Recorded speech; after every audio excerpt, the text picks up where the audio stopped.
안녕하세요. 저는 스웨덴 출신의 그레타라고 합니다. 높은 복지만 믿고 꿈도 없이 주어진 삶에 안주하려는 다른 스웨덴 사람들과는 달리 저는 어렸을 때부터 꿈이 많은 아이였습니다. 저는 항상 이 척박한 땅을 벗어나 더 넓은 세상에서 활약하기를 꿈꿔왔고 그 결과 저는 고등학교를 졸업하자마자 유학을 가게 되었습니다. 그리고 제가 심사숙고해서 결정한 국가는 바로 일본이었죠.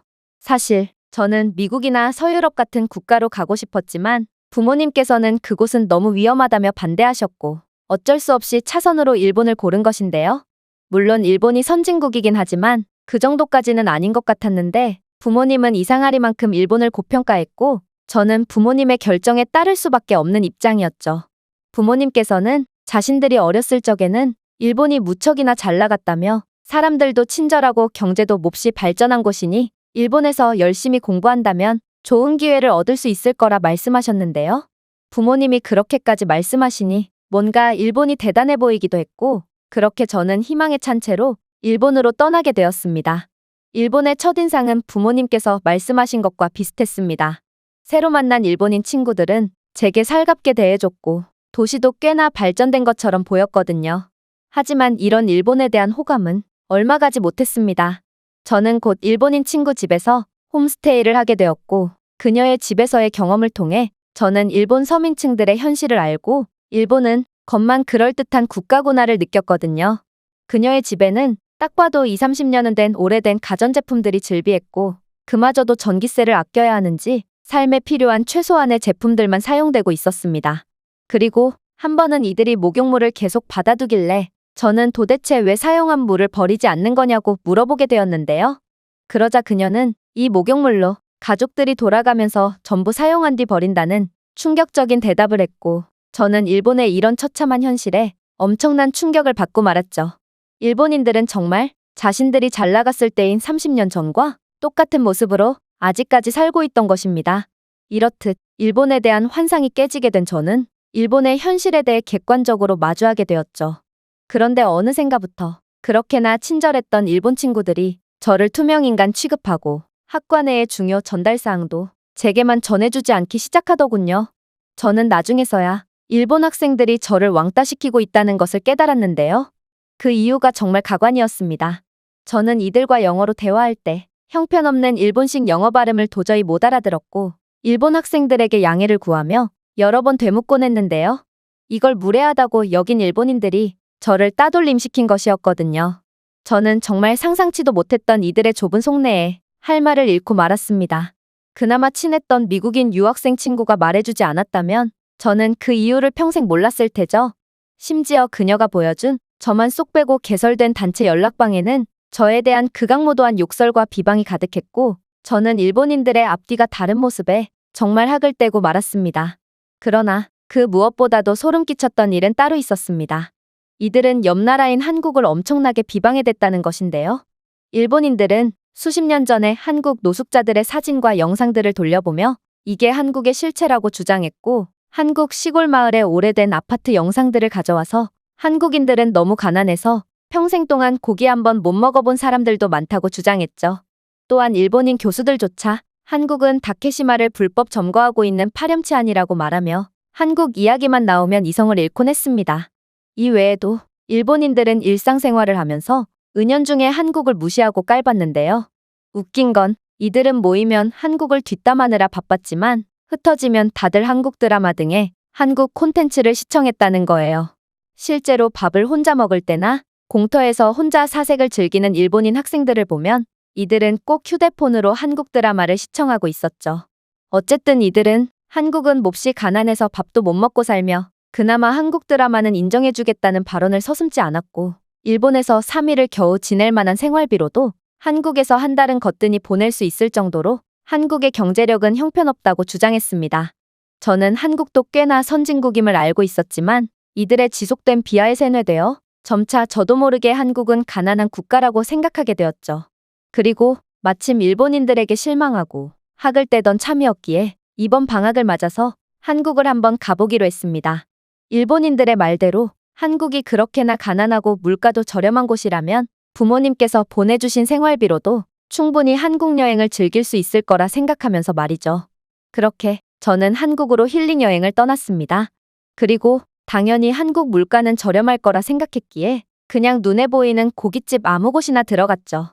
한국인들은 삼겹살이라는 부위의 고기를 먹는 것 같았는데 제가 직접 맛본 삼겹살은 엄청나게 독특한 매력이 있더군요. 그동안 비계는 버리는 부위라고 생각했는데 삼겹살을 먹고 난 후 제 생각은 완전히 바뀌었을 정도로 삼겹살은 정말 최고였습니다. 하지만 그렇게 만족스러운 식사를 마치고 계산을 할 때 저는 소스라치게 놀라고 말았습니다. 한국은 가난해서 물가가 무척이나 저렴하다더니 웬걸 한국 물가는 일본보다도 비싸더군요. 하지만 더 충격적이었던 점은 따로 있었습니다. 바로 한국인들은 배가 부르면 무리하지 않고 고기를 남겼기 때문입니다. 왜 당연한 모습을 보고 충격을 받았냐고요? 일본의 외식비는 한국보다 저렴함에도 불구하고 일본인들은 반찬이나 밥은 남겨도 고기는 남김없이 먹습니다. 아무리 일본이더라도 고깃값은 무척이나 부담되거든요. 실제로 한 번은 일본인 친구들과 고기를 먹으러 갔는데 어떤 일본인 친구가 남은 고기가 아깝다며 배가 부른데도 끝까지 고기를 먹어대서 급체로 인해 다음날 학교를 결석했던 일도 있었죠. 하지만 한국인들은 경제적으로도 심적으로도 여유가 넘치는지 테이블 이곳저곳에서 고기를 남기고 그냥 일어나는 한국인들이 무척이나 많더군요. 한국인들의 이런 모습을 보면 확실히 일본인들보다 교양이 넘치는 것 같아 보였고 한국인은 가난해서 평생 고기 한 번 못 먹고 죽는다는 일본인들의 말은 거짓말이었다는 것을 알 수 있었습니다. 이것 외에도 한국인들은 일본인들과는 달리 영어를 무척이나 잘했는데요. 일본에서 길을 물어볼 때면 그들은 제가 말을 걸기도 전에 전부 도망가 버렸고 심지어 저는 영어 때문에 일본에서 왕따를 당하기도 했죠. 하지만 한국인들은 전혀 달랐습니다. 한국의 젊은이들은 정말 저보다도 영어를 잘했고 어르신들은 영어를 못하더라도 손짓이나 발짓까지 전부 사용하시며 어떻게든 제게 정보를 주려고 노력해 주셨죠. 이건 일본인들과는 전혀 다른 태도인데 제가 일본인들의 영어 발음을 못 알아들어서 짧은 일본어를 사용했을 때 그렇게나 예의 바르다던 일본인들은 제가 못 알아들을 거라고 확신했는지 제게 반말을 사용하거나 명령조에 일본어를 사용하며 저를 무시했거든요. 하지만 한국인들은 건방지기는커녕 마치 자신의 일처럼 저를 도와주는 모습에 저는 한국인들이 엄청나게 따뜻한 사람들이라고 생각하게 되었습니다. 그리고 한국은 일본과는 달리 몹시 활기차고 에너지 넘치는 분위기였는데요. 저는 오랜만에 남이 눈치 안 보고 신나게 한국에서의 시간을 즐길 수 있었습니다. 하지만 저는 한국에서 오래 있을 수가 없었습니다. 제가 한국에 가져온 돈은 정말 턱도 없는 액수였고 일본인들의 말만 믿고 한 달은 있으려고 온 한국에서 저는 돈이 다 떨어져 4일 만에 다시 일본으로 돌아가야 할 처지가 되었거든요. 하지만 이때 저는 어떤 한국인에게 믿지 못할 제안을 받게 되었습니다. 저는 여수이안 게스트하우스에서 한국인 친구와 친해지게 되었고 그녀는 일본인들과 달리 제게 가식 없는 태도로 몹시 친근하게 잘 대해줬죠. 그리고 일본인들에게 속아서 다음날 한국을 떠나야 한다고 말하며 울상짓는 제게 그녀는 자신의 집에서 며칠 동안 머물다 가라고 말해주는 게 아니겠어요? 어떻게 처음 보는 외국인을 자신의 집에 들여보내줄 생각을 할 수 있는지 저는 한국인 친구에게 엄청나게 미안한 감정이 들었습니다. 하지만 저는 일본으로 돌아가고 싶지 않은 마음에 염치불고하고 그녀의 집에서 머물기로 했죠. 그리고 다음날 이 한국인 친구의 집에 도착하자마자 저는 정말 깜짝 놀라고 말았습니다. 일본인들은 전기세 낼 돈이 없어서 있는 가전제품들도 사용을 안 하고 있는데 반해 한국 가정에는 일본에서는 본 적도 없던 양문형 냉장고를 비롯해 김치냉장고 등 냉장고가 무려 3대나 있었거든요. 그리고 AI 기능이 탑재되어 자동으로 작동되는 공기청정기와 얼음이 나오는 최신형 정수기 등 일본에서는 부잣집에서도 볼 수 없는 다양한 가전제품들도 보이더군요. 솔직히 이런 최신형 가전제품들은 스웨덴에서도 보기 힘들고 저는 당연히 이 친구가 부자인 줄 알았습니다. 하지만 친구는 한국에서는 서민 가정도 이 정도는 있다며 그저 웃어넘길 뿐이었죠. 아무리 그래도 너무나 현격했던 한국과 일본의 생활 수준 차이에 저는 일본인들이 그저 열등감으로 한국을 비하했던 거라고 확신하게 되었습니다. 아마 30년째 제자리인 일본이 한국이 급격하게 잘 살게 되자 질투가 나서 문혼리로 고집을 부렸던 모양이었죠. 어쨌든 저는 한국 가정집에서 정말 행복한 시간을 보낼 수 있었습니다. 친구의 부모님께서는 저를 정말 친자식처럼 생각해 주셨고 엄청난 음식을 대접해 주셨는데요. 일본에서 홈스테이를 할 때는 전부 채소 반찬에 양도 무척이나 적었을 뿐만 아니라 밥을 더 달라고 하기 눈치가 보이는 분위기였지만 한국인 아주머니는 제가 정말 배가 터져서 죽기 직전까지 계속 먹을거리를 주셨습니다. 한국이 정말 가난했다면 생전 처음 보는 외국인인 제게 이렇게 풍족한 먹을거리를 대접해주지도 않았겠죠.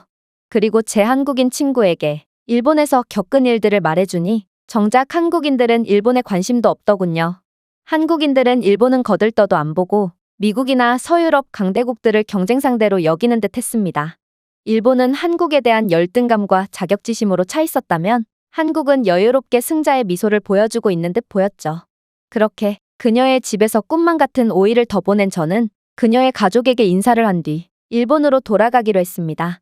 그러자 친부모님 같던 한국인 부모님께서는 기차 안에서 먹으라며 음식도 엄청나게 싸주셨고 혹시 모른다며 제게 차비까지 챙겨주셨죠. 솔직히 한국에서 겪은 것들은 일본뿐만 아니라 스웨덴에서도 절대로 찾아볼 수 없는 문화였기에 저는 처음 겪어보는 엄청난 친절에 눈물을 보이고 말았습니다. 그리고 일본행 비행기 안에서도 계속해서 눈물만 흘렸네요. 한국인들의 호의가 고마웠던 건지 아니면 한국 대신 일본을 선택했던 제 결정이 후회돼서인지는 모르겠지만 그냥 한국을 벗어나는 게 너무도 고통스러웠던 것 같습니다. 한국에서 이런 극진한 대접을 받고도 한국과 일본에 대한 진실을 외면하는 건 정말 비겁하다고 생각하기에 저는 이렇게 글을 써서라도 양국의 현실을 알리고 싶네요.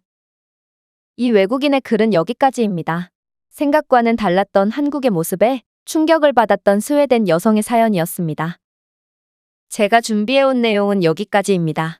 끝까지 시청해주셔서 진심으로 감사드리며 여러분들의 구독과 좋아요, 알림 설정은 영상 제작에 큰 힘이 됩니다. 이상 세모튜브였습니다.